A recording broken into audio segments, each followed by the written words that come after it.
Hey everyone, Susie here, and today we're playing Dragonheir Silent Gods, or Dragonstride Legacy Reborn if you're in the US. For today's video, we have a lot to talk about. You guys haven't seen me here for a while, but it's time. Let's see all of these changes.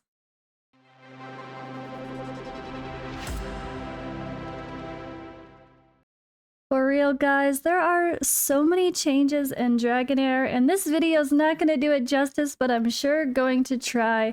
But first of all, I will say thank you to Dragonheir for sponsoring today's video, and if you guys do want to check it out, be sure to use my link in the description or the pinned comment to download now. It is available in the US again. That's a big hype. However, the name has changed. Dragonstride Legacy Reborn for you US players, which is the majority of my audience, so it's probably important that I say. I also could definitely mention the fact that a lot has changed for me, so if you're returning and you're wondering if I'm playing too well, I'm definitely busy with mama life. Lily is a year old. I still am a derpy pirate with my Bell's palsy, but we're trying to trek through. And yeah, life is busy, but we're gonna see. We're gonna definitely consider this amazing reborn version of Dragonheir. US region access has been restored. It's great news for the US players. They could play again. So to help returning players, they're actually doing some really cool things. When it comes to the account appraisals, not only can returning players get a value for their account, but so can players of other strategic games. We're talking other games like Watcher of Realms, Raid, etc. So you just have to go in there and you can check out the rules to see the corresponding rewards. So you'll have to click to log in. And then once you're logged in, you can click this and upload the corresponding screenshots that show your highest level characters. And as you can see, you can mention the strategy RPG games below. And with those submitted screenshots, just a quick note, you can earn up to 48 summons. And returning Dragonheir players can actually get up to 150. So they're trying to give some incentive to return or come play for the first time. There is also this really great pre-summoning event. You can check out the event rules for full details, but you can get up to 250 pre-draw, and you'll get a special code to take some of those heroes in with you. So you'll go through, there's a bunch of very easy quests to complete, and you can even invite your friends to get extra summons to add to your already wonderful summoning pool. You're guaranteed at least 3 legendary pulls, and well, this account certainly got a couple of great ones for me. We got Laurenthiel and Gillian, Bianfrey, and Losenia, and I didn't even do them all. So you'll lock in your picks for the first 100 pulls. It'll generate a prophecy code, and then you can put that in later and guarantee those summons as your first 100 summons of your account. So if you like what you got, make sure you bring those in and you get a guarantee. There's also this extra participation here with friend boosting and in-game activity to get even more summons. And I'll be sure to link all of that below. So there's been a massive summoning system overhaul as well. The Heliolite die price has gone down dramatically. It was 350 before, but now it's only 1 per. It's a 71% discount, right? That's really good. And it makes the summons a lot more accessible to players. So there's also better rates and a lot better rewards to go along with that. So you can see here the rates are a bit different. It's now 70 summons for a legendary guarantee. But based on the change in Wormaro costs as well, that's actually nearly a 43% discount in the cost from the previous version to now. There's also a special bonus where after 300 pulls, you can choose a legendary of your choice to add to your roster. Loving the summoning animation, though. They've definitely made this quite interesting. And of course, I did not get a legendary. Boom. And it's temple now, not a Fipal. You now get more Essence of Creation, so it helps to level up those artifacts even faster than before. As you can see here, they have all these special bonuses where you get cheaper summons, so we get a daily gift. They're just giving us 2 summons for free. What the hell? Alright, on the topic of summoning and value, I actually wanted to pop into the cash dollar market and check it out. So it looks like they give a lot of free rewards, which is nice to see. I already claimed like 2 summons on something else. $1 pack for 10. What the heck is that? A season summons pack for $1 for 10 summons. That's crazy. So they are definitely giving you some incentive to be even at least a low spender. I want to see that. When you first start a game and you're like in the first week of an account, that's the most fun time to spend. So I love to see when they have good value, low spender options too. What else do we got here? Of course, we have a battle pass style here with the Meander. Touch, this is the standard banner here. Oh, 26 summons is part of it, plus all this other on top of, yeah, all of the stuff that you get for free. So that's definitely a great value. I love me a battle pass. They still have the value pack here with getting daily summons or Worm Arrow. That's awesome too. Wow. Daily summons. And honestly, guys, their price per summon is very cheap because if you compare it to other games, it costs a lot more per summon. Like, I don't like to spend more than $1 per summon, and their pity is like less than half of what other games' pity is. Like, you usually go to like 150, 200 for the same cost equivalent, and your pity is only 70 in this game now. There's these amazing new, oh, I love it. The adornments are so fun. Look at when you run. Hello. Now, this is the kind of stuff that I will be 100% guilty of purchasing on a game like this in general. I love me cosmetics. Oh, that's so fun.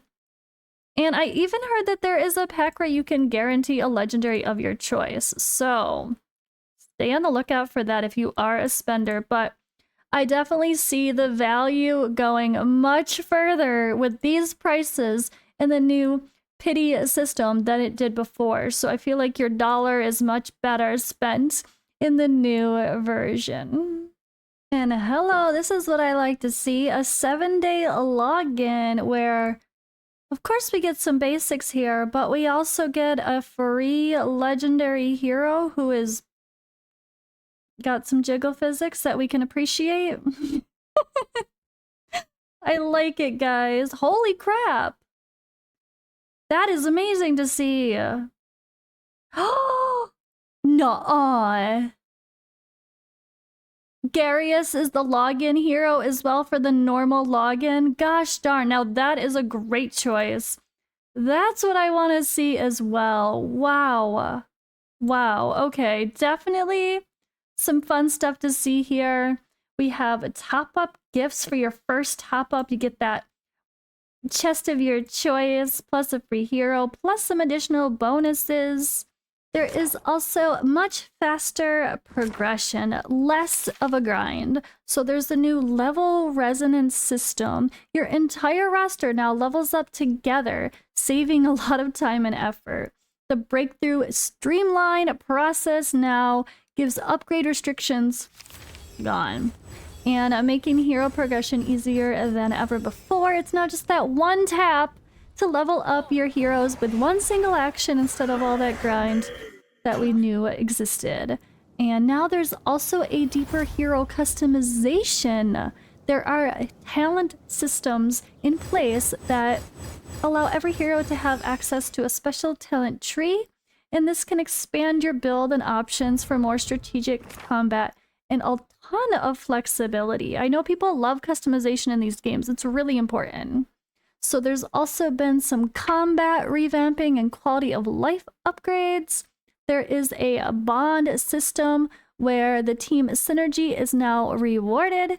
You can build around specific hero pairings and unlock special bond effects and boost your effectiveness in battle. There's also new combat efficiency tools. There's a suite of new tools that have been added to enhance planning and make the gameplay actually sped up quite a bit. One of those is a team damage calculator.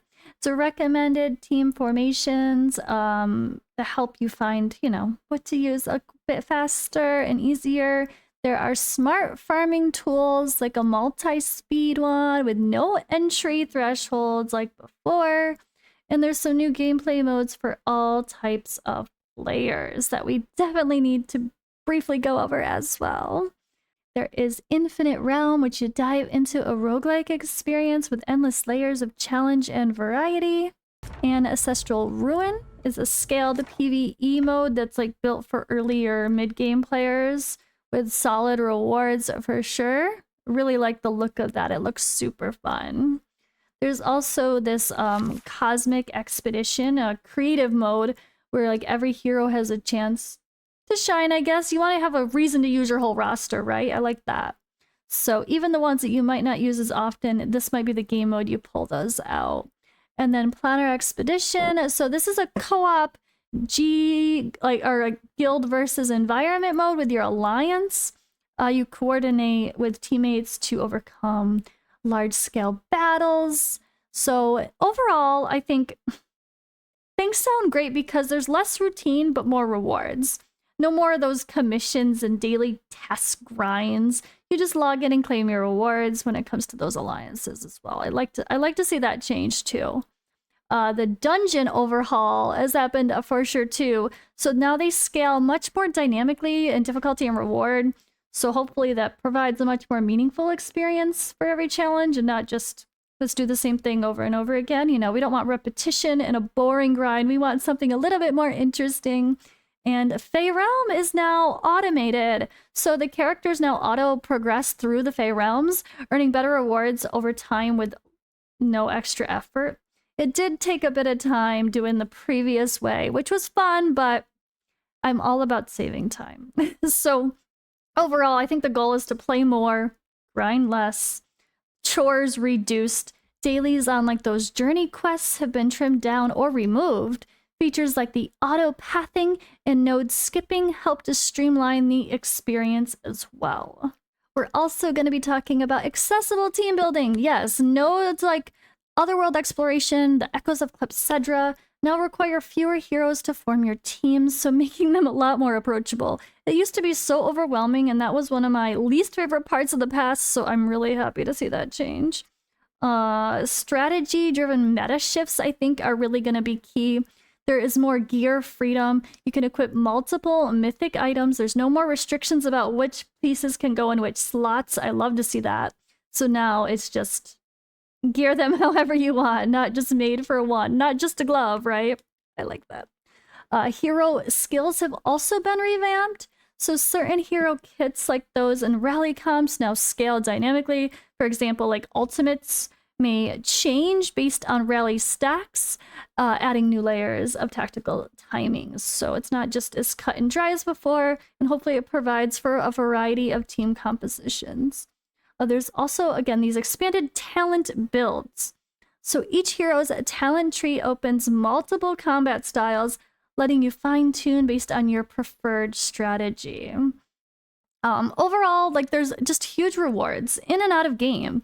So there's special events in-game, of course. We love the in-game events, but there's also external ones like on the websites, claiming free legendary heroes, mythic artifacts, and more. So I'd like to know that they're going to be constantly doing community events to feel generous and give free stuff. We want events, and that was one thing that I think was lacking before. Alliance and seasonal improvements, too, we definitely have to talk about. So, Alliance content boosts. All right, so Planner Expedition brings collaborative, team-focused GVG play. Good to see that. The Sparkle tournaments have been revamped, so like stakes are much, well, I guess with better rewards for alliances that coordinate well. The Journey editions as well have been added. So you complete tasks across the season for a higher value loot, like legendary heroes and mythic gear. Like there's definitely just going to be more ways to get your hands on legendaries and gear. And that overall, it sounds like with all the revamps that I've seen so far. And that feels good. There's also this carryover system added. So like you major progress now transfers between seasons. You don't lose everything like before. So bringing like 4 pieces of legendary or mythic gear, your alliance status, exploration progress, no full resets. Like, yeah, that was a big frustration to lose all of your best pieces of gear. You finally grind out that perfect piece and it was just gone. At least now you can pick and choose some special pieces to bring with you as the seasons change. So, sound good to me. Alright guys, we barely scratched the surface, but there's so much more we could talk about in so much more detail. You'll just have to stay tuned to all of the information that's to come with this amazing global launch, relaunch, and again, remember that if you're in the US, it's now Dragonstride Legacy Reborn. So thanks again to Dragonheir, Dragonstride for sponsoring today's video. Be sure to use my link in the description or the pinned comment to download the game now. And if you want to see me continue to cover this game in the future, be sure to let me know.